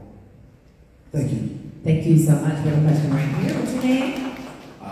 Richard Fuentes. My question is to Loren. So earlier you were asked the question about your association with Senator Scott. Up until recently on election night, this past November, you were seen hugging and hanging out with him and being arm to arm. My question to you is, why have you not apologized for your behavior and being friends with someone like Seneca, who has brought hate, who has attacked one of our community members? You've never spoken publicly about it. You've never even apologized. I think this is a good time to know why you have not apologized to our community. Thank you, Richard. Thank you for the question. I do not have a relationship with Seneca. He is a community member, just like many others that are out there. Bottom line, Senator Scott is volatile, he is toxic, he is bringing a lot of vitriol into our public discourse. I am not supportive of that. I have stood firm against that. When I've been asked on the record, that's what I've said, and I will continue to make that denunciation of the behaviors, the actions, and things that are there. I apologize if there is a belief or sentiment that in any way I was supportive of what was there, because I'm not. That is opposite of how I engage, that is opposite, and if you look at my actions, what I do, you will see that very clearly. As mentioned before, when called on, when that's something that's been asked, how I stand, where I stand, I have been very definitive with news media, with others, and so I will continue to stand firm on what is necessary for our city to move forward, and that is eliminating hatred, vitriol, attacks. When I was on the council, I have had similar actions against me, and it is unfortunate. I do not support doxing or putting people's contact information online. We have folks taking pictures and posting my house online, and yeah, it is unfortunate. It is something that should be eliminated from our discourse. We have to change how we engage with others. My wife, my kids, I'm trying to make sure that they are protected while still stepping up for this city. So yes, there's a lot that needs to be improved in this city, and it's something that I am very committed to doing so that we can move forward with our collective shared vision for this city, for supporting each other. Thank you so much, Loren Taylor. And I believe that he has spoken, Senator Scott, so if you could please direct questioning to another direction as well. Sir? Is Catherine? Oh, okay. All right. Okay. What's your name? Gene Harris. Gene, what is your question? Yes. Who is it for? In addition to the mayor's race, there's a transaction and use tax on the ballot. So I want to know from each one of you, what is your position regarding the transaction use tax, and also address 4.26.130, that's a provision in that particular transaction and use tax. Thank you so much. And you can go to cleanoakland.com and my website. Thank you. And we'll go ahead and start with Suze. Yeah, thank you for asking, and thank you for being such a great person who gives public comment at city council meetings. I think I recognize you from those meetings. So look, folks, I want to be clear. I hate this tax. I do. I hate this tax. You know, our city doesn't have a business plan. Our city hasn't been proactive in stopping the collapse of our businesses, and now they're going to tax us, and it's a tax and spend government in the city. They have no plan, they don't do anything, our businesses collapse, and we have to pay for it. So I want to be clear, I don't like this tax, but I am supporting the tax, because the fact that I don't like it doesn't change the fact that if we don't get public safety back in this city, and we don't have the resources to do that, we are not going to be able to rebuild our business community here. So in my opinion, I reluctantly support this tax, but I want to say I don't like it, and if I were the one that was involved in creating it, I would have made it a temporary tax that expires. I would make it an emergency tax. I don't understand why it's not a tax with an expiration date. Maybe that's something that can be worked on, whoever ends up winning this race, but I understand the problem here, believe me. But the reality is we're facing bankruptcy, and we just can't avoid that reality, you know? It's like we are in a very bad situation, and that's why this election is so critical for all of us, so that we do not have this happen again, where we have no plan, no action, and then we just pile more taxes on the people who live here. Thank you so much. Loren Taylor, please.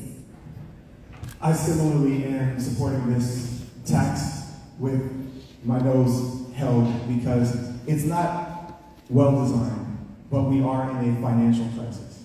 We need the revenue if we're going to sustain our city and be able to come through from the brink of bankruptcy. When I was evaluating whether or not to support, I am naturally against taxes. I do agree, and I've been on the record, it should have been a temporary tax with an expiration date that requires renewal based on how well we are using those resources and how well we are performing as government.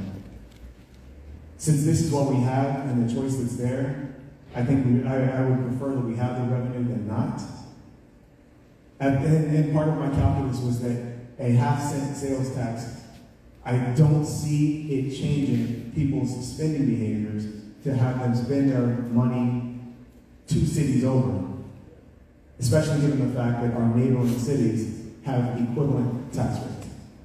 So yes, it's not a great tax, we need it, and we need to make sure that our city is performing better to merit effective use of that tax. And for me, as a leader, I am going to ensure that we have department level performance management in our city, so that every department has stated annual goals, milestones to hitting those goals, and we can hold each department accountable, and you can hold us accountable because we're publishing on a monthly or bi-monthly basis how we're doing, and then course correcting it effectively. Thank you.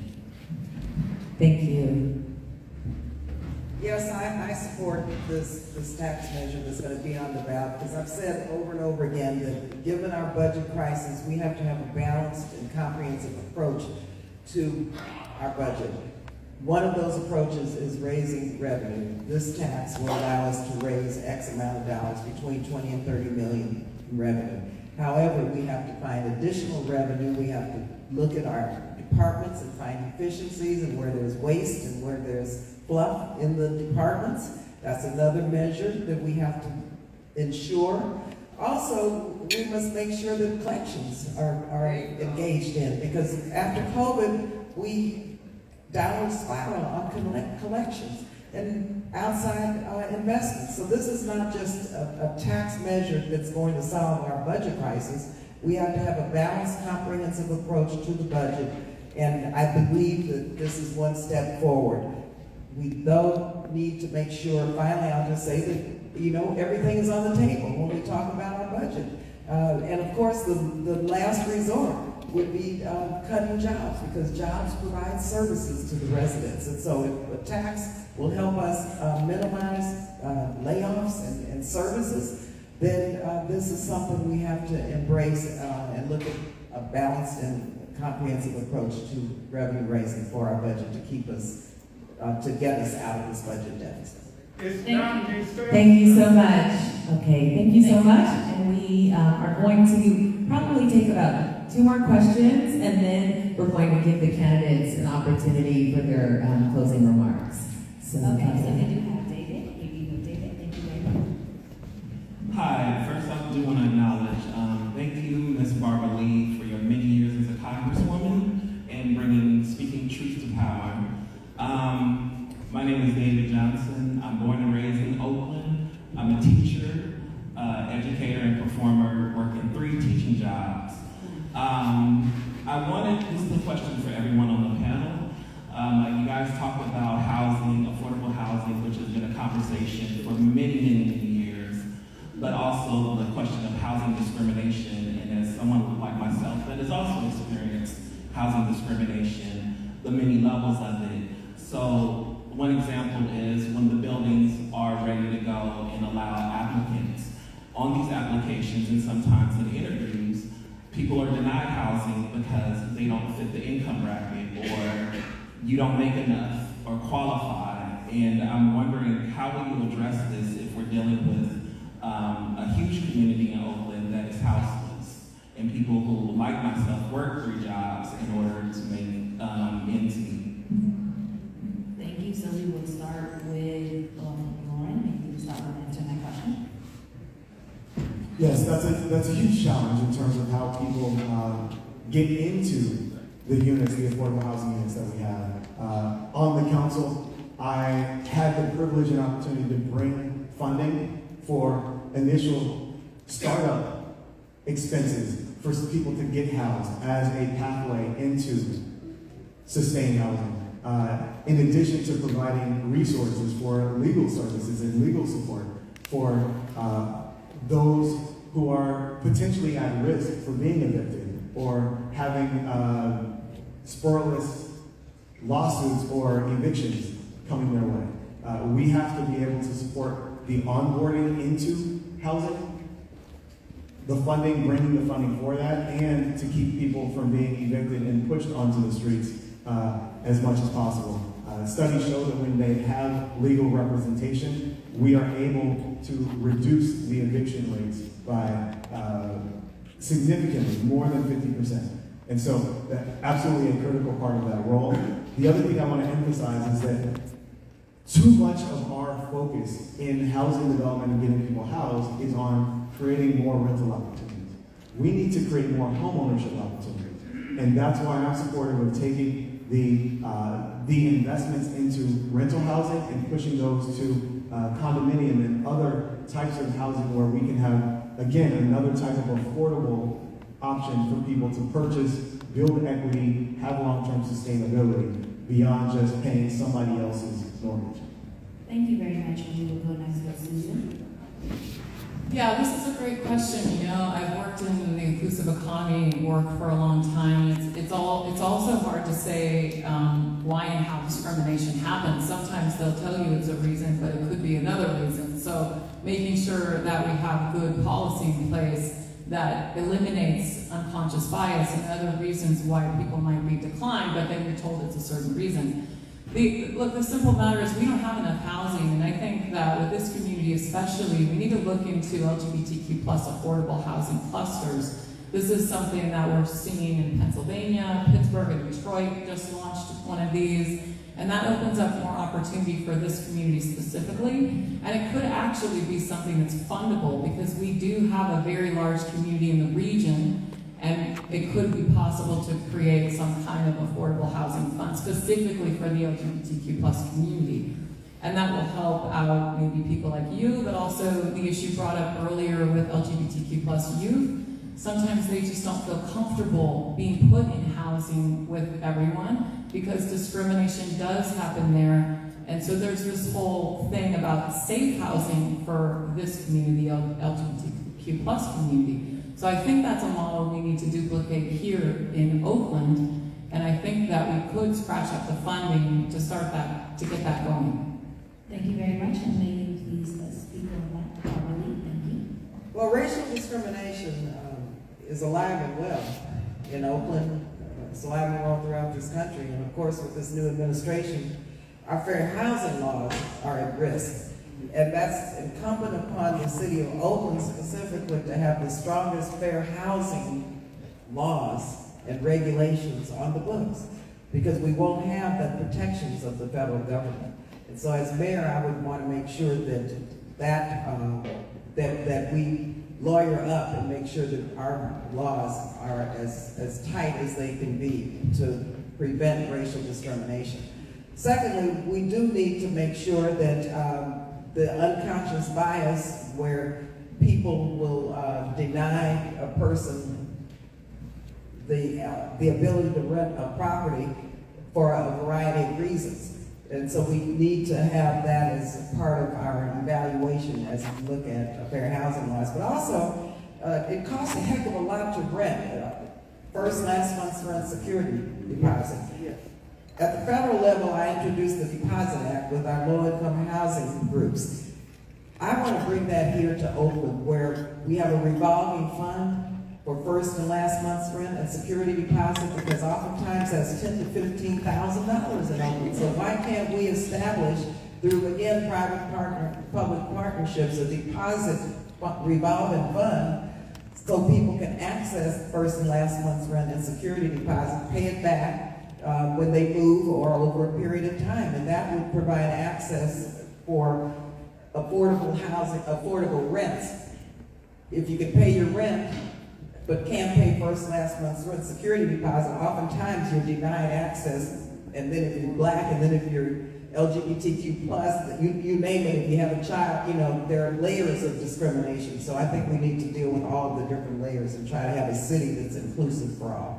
Thank you very much. And now we will go to Bishop Council. Please welcome your question. Thank you, Angel. Thank you very much. There are a couple of things that I just want to put into the atmosphere in a conversation about what it is to have a facility like this. I think this is a type of what concerns me greatly. That we are surrounded by people who are homeless and hungry, people who have mental and emotional health issues. And since we've been here, we have had to do enormous things. I've had all the catalytic converters that have been pulled out of the cars, the things I can tell you about what it is that, and we feed, and we care, and we do, and we do, and we do. I also am very clear that the median, in terms of what is considered low income, most like $87,000 or something like that is low income. That doesn't work. for people who are looking for somewhere to live, who in the family makes $40,000 or something like that, you know, a year. So we have people who work, who come here for food and have great needs. Many of the folks who are identifying as LGBTQI see us as an asset in community, but simultaneously, the issues that are associated with that in terms of somebody comes at 3 o'clock in the morning and bangs on the door, and we say the pantry's not open. And they say, what do you mean? Isn't this a church? Aren't we supposed to this? Aren't we supposed to that?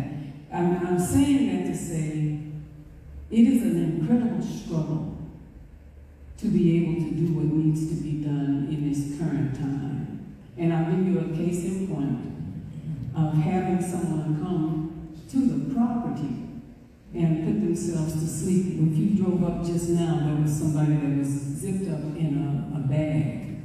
I thought the person was dead, but they were asleep inside a zipper bag right outside the door. You walk right past them if you walked in. Someone said to us in an incredible way, it is the responsibility of organizations like ours. And organizations like ours are all over East Oakland. It's incredible.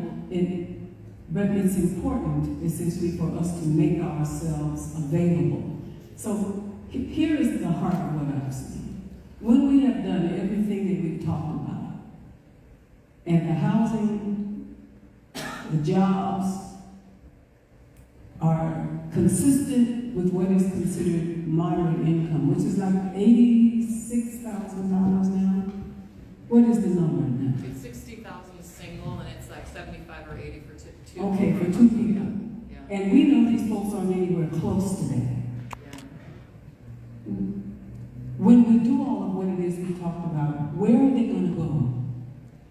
And what are they going to do if they're below that median and they still don't have any housing and they still don't have the jobs and they still don't have the money? What are we going to do? And then I'll stop with this. And it was a woman who came by one night way late at night, and she was